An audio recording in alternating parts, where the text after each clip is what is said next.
ಫೋಕ್ಸೋ ಪ್ರಕರಣ ಎದುರಿಸುತ್ತಿರುವ ಹರಿಹರದ ವಚನಾನಂದ ಸ್ವಾಮೀಜಿಯವರ ನಿರೀಕ್ಷಣಾ ಜಾಮೀನು ರದ್ದು ಕೋರಿ ಸಲ್ಲಿಕೆಯಾಗಿರುವ ಅರ್ಜಿ ಕುರಿತು ದಾವಣಗೆರೆಯ ಜಿಲ್ಲಾ ವಿಶೇಷ ಫೋಕ್ಸೋ ನ್ಯಾಯಾಲಯದಲ್ಲಿ ಇಂದು ಮಹತ್ವದ ವಿಚಾರಣೆ ನಡೆದಿದ್ದು ತೀರ್ಪನ್ನು ಜೂನ್ 18ಕ್ಕೆ ಕಾಯ್ದಿರಿಸಲಾಗಿದೆ.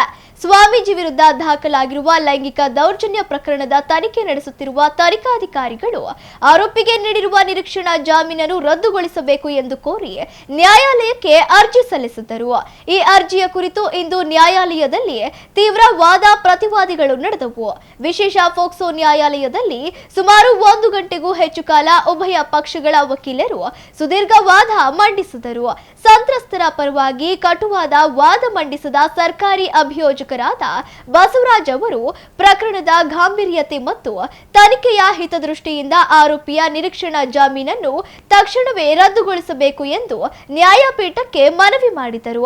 ವಚನಾನಂದ ಸ್ವಾಮೀಜಿ ಪರವಾಗಿ ವಾದ ಮಂಡಿಸಿದ ಹಿರಿಯ ವಕೀಲರಾದ ಎಸ್.ವಿ. ಪಾಟೀಲ್ ಅವರು ತನಿಖಾಧಿಕಾರಿಗಳ ಅರ್ಜಿಯನ್ನು ವಿರೋಧಿಸಿ ಜಾಮೀನು ಮುಂದುವರಿಕೆಗೆ ಪೂರಕವಾದ ಅಂಶಗಳನ್ನು ನ್ಯಾಯಾಲಯದ ಗಮನಕ್ಕೆ ತಂದರು. ಎರಡು ಕಡೆಯ ವಕೀಲರ ಸುದೀರ್ಘ ಹಾಗೂ ತೀಕ್ಷ್ಣವಾದ ಪ್ರತಿವಾದಗಳು ಆಲಿಸಿದ ಜಿಲ್ಲಾ ವಿಶೇಷ ಫೋಕ್ಸೋ ನ್ಯಾಯಾಲಯದ ನ್ಯಾಯಾಧೀಶರು ಅರ್ಜಿಯ ಮೇಲಿನ ತನ್ನ ಅಂತಿಮ ಆದೇಶವನ್ನು ಜೂನ್ 18ಕ್ಕೆ ಕಾಯ್ದಿರಿಸಿದ್ದಾರೆ. ಮುಂದಿನ ವಾರ ನ್ಯಾಯಾಲಯ ನೀಡಲಿರುವ ಈ ಆದೇಶವು ಪ್ರಕರಣದಲ್ಲಿ ತೀವ್ರ ಕುತೂಹಲ ಮೂಡಿಸಿದೆ. ಈ ಹರಿಹರದಲ್ಲಿರ್ತಕ್ಕಂಥ ಪಂಚಮಸಾಲಿ ಸಮಾಜದ ಹರಪೀಠದ ಜಗದ್ಗುರುಗಳಾದಂಥ ವಚನಾನಂದ ಸ್ವಾಮಿಗಳು ಮತ್ತು ಸದರಿ ಮಠದ ಟ್ರಸ್ಟಿಗಳ ಮಧ್ಯೆ ವಿವಾದಗಳು ನಡೆದಂಥ ಸಂದರ್ಭದಲ್ಲಿ ವಚನಾನಂದ ಸ್ವಾಮಿಗಳ ವಿರುದ್ಧ ಲಕ್ಷ್ಮೇಶ್ವರ ಪೊಲೀಸ್ ಠಾಣೆಯಲ್ಲಿ ಒಂದು ಪೋಕ್ಸೋ ಪ್ರಕರಣ ದಾಖಲಾಗ್ತದೆ. ಅದು ದಿನಾಂಕ 7/5/26ಕ್ಕೆ ಸದರಿ ಪ್ರಕರಣವನ್ನು ತನಿಖೆ ಮಾಡಲಿಕ್ಕೆ ಹರಿಹರ ಗ್ರಾಮಾಂತರ ಪೊಲೀಸ್ ಠಾಣೆಗೆ ವರ್ಗಾವಣೆಯಾಗಿ ಬರ್ತದೆ. 8ನೇ ತಾರೀಕು ಅಂದರೆ 8/5/2026 ಸದರಿ ಪ್ರಕರಣ ಹರಿಹರ ಗ್ರಾಮಾಂತರ ಪೊಲೀಸ್ ಠಾಣೆಯಲ್ಲಿ ದಾಖಲಾಗ್ತದೆ.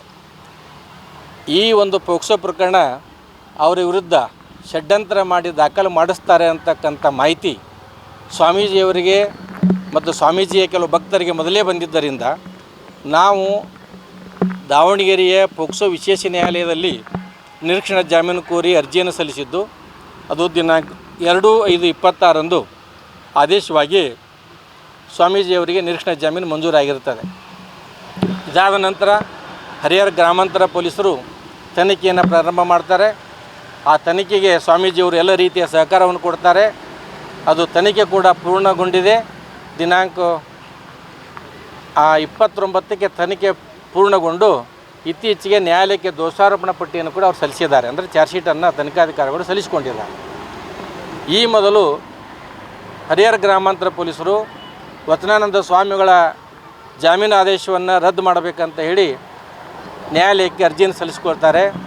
ಅದಾದ ನಂತರ ಅಭಿಯೋಜನೆಯ ಪರವಾಗಿ ಪಬ್ಲಿಕ್ ಪ್ರಾಸಿಕ್ಯೂಟರ್ ಅಂದರೆ ಸರ್ಕಾರಿ ಅಭಿಯೋಜಕರು ಕೂಡ ಮೊನ್ನೆ ನ್ಯಾಯಾಲಯದಲ್ಲಿ ಈ ವಚನಾನಂದ ಸ್ವಾಮಿಗಳಿಗೆ ಮಂಜೂರಾದಂಥ ಜಾಮೀನು ಆದೇಶವನ್ನು ರದ್ದುಪಡಿಸಬೇಕಂತ ಅರ್ಜಿ ಸಲ್ಲಿಸ್ತಾರೆ.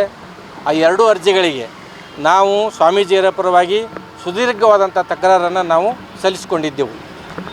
ಆ ಒಂದು ಪ್ರಕರಣ ಈ ದಿವಸ ದಾವಣಗೆರೆಯ ವಿಶೇಷ ಪೋಕ್ಸೋ ನ್ಯಾಯಾಲಯದಲ್ಲಿ ವಿಚಾರಣೆ ನಡೀತು. ಈ ಒಂದು ತನಿಖಾಧಿಕಾರಿಗಳ ಪರವಾಗಿ ಅಭಿಯೋಜನೆಯ ಪರವಾಗಿ ಸ್ವಾಮೀಜಿಯವರ ಜಾಮೀನು ಆದೇಶವನ್ನು ರದ್ದು ಮಾಡಬೇಕಂತ ಹೇಳಿ ಸುದೀರ್ಘವಾದಂಥ ವಾದವನ್ನು ಮಂಡನೆ ಮಾಡಿದರು.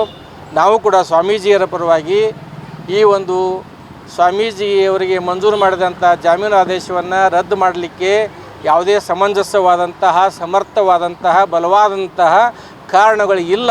ಆದ್ದರಿಂದ ತನಿಖಾಧಿಕಾರಿಗಳು ಸಲ್ಲಿಸಿದಂಥ ಅರ್ಜಿಯನ್ನು ಮತ್ತು ಅಭಿಯೋಜನೆ ಪರವಾಗಿ ಸಲ್ಲಿಸಿದಂಥ ಅರ್ಜಿಯನ್ನು ವಜಾ ಮಾಡಬೇಕಂತ ತಿಳ್ಕೊಂಡು ನಾವು ಕೂಡ ವಾದವನ್ನು ಇವತ್ತು ಮಾಡಿದ್ದೀವಿ. ಈ ಒಂದು ವಾದ ಮಾಡುವ ಸಂದರ್ಭದಲ್ಲಿ ದೂರು ಸಲ್ಲಿಸಿದವರು ಮತ್ತು ಏನು ಸಂತ್ರಸ್ತರು ಅಂತ ಹೇಳುವಂಥ ಮಕ್ಕಳು ಅವರು ಕೂಡ ನ್ಯಾಯಾಲಯದಲ್ಲಿ ಹಾಜರಾಗಿದ್ದರು.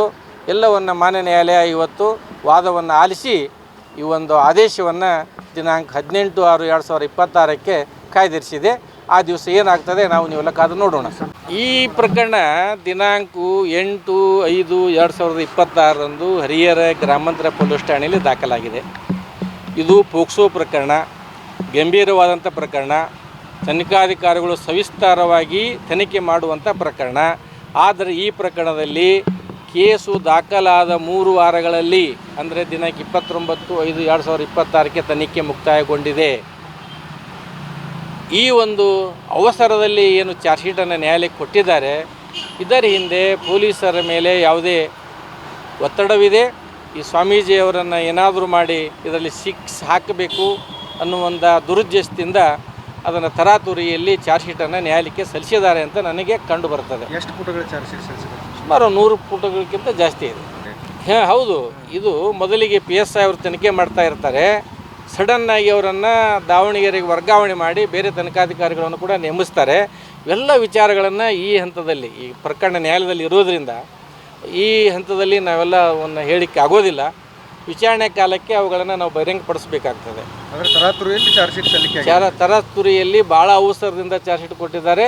ಅದು ಯಾಕೆ ಕೊಟ್ಟಿದ್ದಾರೆ ಅನ್ನೋದನ್ನು ಮುಂದೆ ವಿಚಾರ ಮಾಡೋಣ.